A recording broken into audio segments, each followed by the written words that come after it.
Bonsoir, vous êtes toujours sur Radio Sensation, c'est l'heure du MAG Normandie. Ce soir, nous allons du côté de la Barre-en-Ouche et Broglie, au château de Blanc-Buisson, avec Éric Delafresnay, président de l'association pour la promotion du Blanc-Buisson. Bonsoir. Bonsoir. Alors, l'association pour la promotion du Blanc-Buisson, autrement appelée l'ASPROB. Absolument. Quel est son rôle ? Alors, cette association qui a été fondée en 1995 a pour objectif de mettre en valeur ce site, ce monument exemplaire, et en organisant un certain nombre de manifestations, des spectacles, des sons et lumières, pour faire en sorte que les gens connaissent cet endroit assez unique en son genre. Alors, qu'est-ce qu'il a d'unique ? Eh bien, écoutez, c'est ce qu'on dit, ce n'est pas moi qui le dis. On dit dans les revues spécialisées que c'est un témoin unique de l'architecture médiévale et familiale du pays d'Ouche. Ça sonne assez bien, c'est une belle phrase, mais c'est effectivement un endroit construit, le château a été construit dans les années 1290, détruit à la fin de la guerre de Cent Ans, reconstruit à la Renaissance et depuis n'a pas bougé. Et c'est ce qui fait son charme, c'est ce qui fait son authenticité et donc son unicité. Est-ce que vous participez également au maintien de son état ? L'idée n'est pas c'est pas l'idée qui était derrière la création de l'association. Je pense que vous savez mieux que quiconque que l'organisation d'événements est quelque chose de difficile, de risqué financièrement, et cette association n'a jamais vraiment permis de dégager des fonds qui auraient à leur tour permis de restaurer la maison, ou en tout cas de l'entretenir. Donc vous organisez de nombreux événements. Il y a peu de temps, vous avez organisé le festival Pierre en Lumière. C'était il y a maintenant une semaine, presque, oui c'est ça, une semaine. Nous avons organisé ce festival nous avons participé à ce festival organisé par le département de l'Eure, et nous y avons participé pour la 4e fois. Il y avait à peu près 70 participants au niveau du département. Et le principe était assez simple, de faire partager nos visiteurs le château, ou dans d'autres cas c'était des églises, les illuminer, les animer par divers moyens pour faire découvrir un patrimoine, mais cette fois-ci de nuit et donc éclairé. Donc avec une belle mise en lumière, une belle mise en valeur. Belle mise en lumière, excusez-moi, belle mise en valeur, et nous avons profité de l'occasion pour organiser un concert avec le conservatoire de l'Intercom Bernay Terre de Normandie, et ce concert a rassemblé 180 personnes, donc les visiteurs pouvaient à leur tour admirer les lumières, les éclairages, et d'une autre façon pouvoir écouter de la musique moyenâgeuse, ou en tout cas la musique baroque, dans un édifice que nous avons construit depuis pour pouvoir accueillir du monde. Et donc prochainement, au mois de juillet, donc les 5, 6, 7 juillet, vous organisez le festival médiéval. Alors le festival médiéval, quatrième du genre,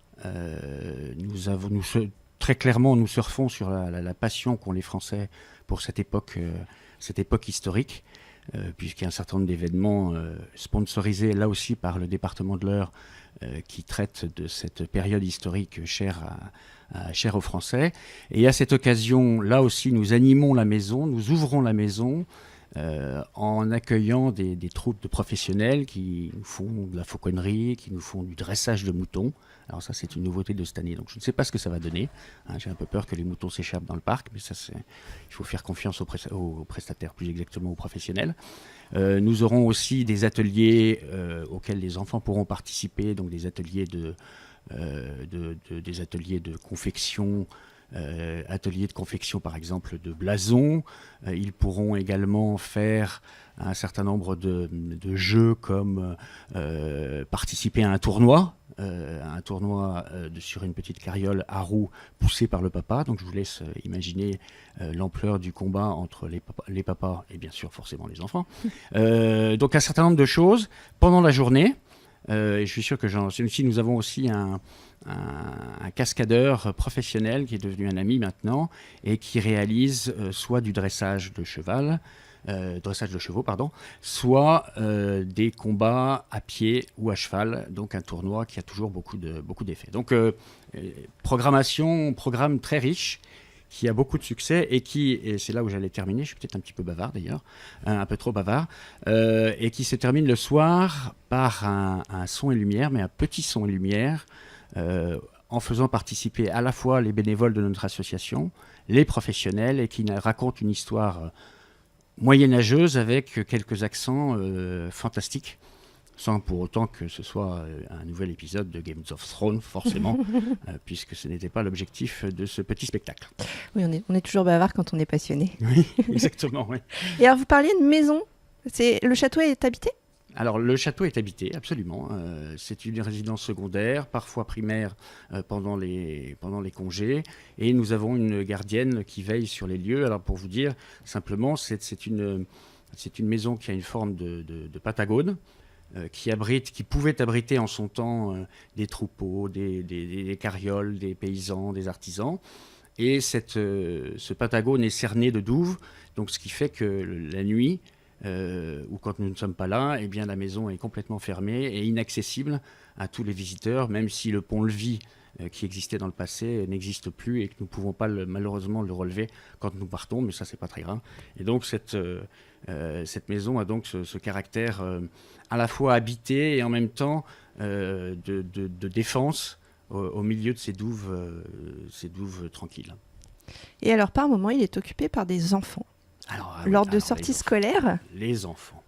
Alors, à l'heure où nous parlons, n'est-ce pas, nous avons probablement, je n'ai pas les chiffres exacts, mais nous devons avoir entre 150 et 180 enfants, soit maternels, soit primaires, qui viennent passer une journée pédagogique. Et cette journée pédagogique sur le thème du Moyen-Âge va leur permettre de découvrir in situ à la fois l'architecture, les armes, la couture, la cuisine, la chasse, et toutes ces activités vont les occuper pendant la matinée. Alors forcément, on ne fait pas les mêmes activités pour des enfants qui ont 3-4 ans que pour des enfants qui en ont 10, qui ont 10 ans. Mais ces enfants sont bien occupés. Ils déjeunent sur place. Et l'après-midi, ils ont droit à un petit spectacle animé toujours par les bénévoles, auquel ils participent par petits groupes. Et petit spectacle qui raconte une histoire magique, une histoire de malédiction sur les habitants de cette maison, par une malédiction qui est orchestrée par une très méchante sorcière. Forcément, il fallait bien qu'il y ait un moment ou un autre, il fallait bien qu'il y ait une sorcière. Et ce sont les enfants qui vont, avec l'aide de bons génies, ce sont les enfants qui vont sauver ces gens dont certains sens ont été affectés par la malédiction de la sorcière. Alors moi j'y étais lundi dernier, parce qu'on n'était pas assez nombreux. Et donc moi j'étais aveugle pendant une demi-heure, et ce sont les enfants qui m'ont guidé, qui m'ont soigné. Et je dois dire que c'est des moments absolument extraordinaires de voir la rapidité avec laquelle ces enfants rentrent dans un spectacle, dans une histoire, l'émotion qu'ils y mettent là aussi très rapidement. Et tout ce qu'ils font pour vous protéger, en l'occurrence pour me protéger, puisque j'étais aveugle à ce moment-là. Et alors, pour les plus grands, on a comment on appelle ça, des parcours énigmes, des jeux de rôle. Exactement. Alors là aussi, tout cela, en fait, participe comme je disais tout au début, participe à l'animation du lieu. En fait, on s'est rendu compte dans les années 95, puisque l'association a été fondée en 95, qu'on ne pouvait plus se permettre aujourd'hui d'avoir une maison de ce type, et que cette maison de ce type reste fermée entre ces douves et les portes fermées. Il faut l'ouvrir, il faut faire partager notre passion. Et donc, c'était quoi votre question ? Ça y est, j'ai complètement perdu. Sur les jeux de rôle. Ah oui, et donc il fallait, comme on s'occupait des enfants, il fallait s'occuper également des adultes. Et donc nous avons organisé une murder party, puisque c'est comme ça que ça s'appelle en anglais, qui est une sorte de Cluedo géant, avec toujours nos bénévoles qui animent des petites scénettes dans des différentes pièces du château, dans le donjon en particulier. Et les visiteurs se divisent en 3 ou 4 équipes, et ils sont chargés, à partir des interviews et d'une énigme qui leur est posée, trouver l'origine du crime, d'où murder, l'origine du crime qui a été commis, sachant qu'ils sont guidés à la fois dans la bonne et dans la mauvaise direction par ces bénévoles qu'ils trouvent dans les différentes pièces. Et ça marche très bien. Ouais. Est-ce qu'on peut réserver ou est-ce qu'il y a des horaires ? Absolument, c'est un système qui n'existe pas de façon permanente, mais qui se fait sur réservation. Et là, il suffit tout simplement d'aller sur notre site ou notre page Facebook. Donc Blanc-Buisson, le site c'est blancbuisson.com tout attaché, donc c'est assez facile. Et la page Facebook, je crois que c'est Château du Blanc-Buisson. Enfin, je dis je crois parce que nous avons deux pages Facebook. Donc on vous retrouve dans tous les cas. Voilà, on trouve dans tous les cas grâce à Google. Et je vous remercie beaucoup, Éric de la Fresnaye, d'avoir accepté notre invitation. Eh bien, écoutez, je vous remercie, Aurélie. C'était un grand plaisir de pouvoir, comme ça, parler de notre passion et des passions qui animent tous nos bénévoles. Retrouvez ce mag en audio et vidéo sur notre site radiosensation.fr.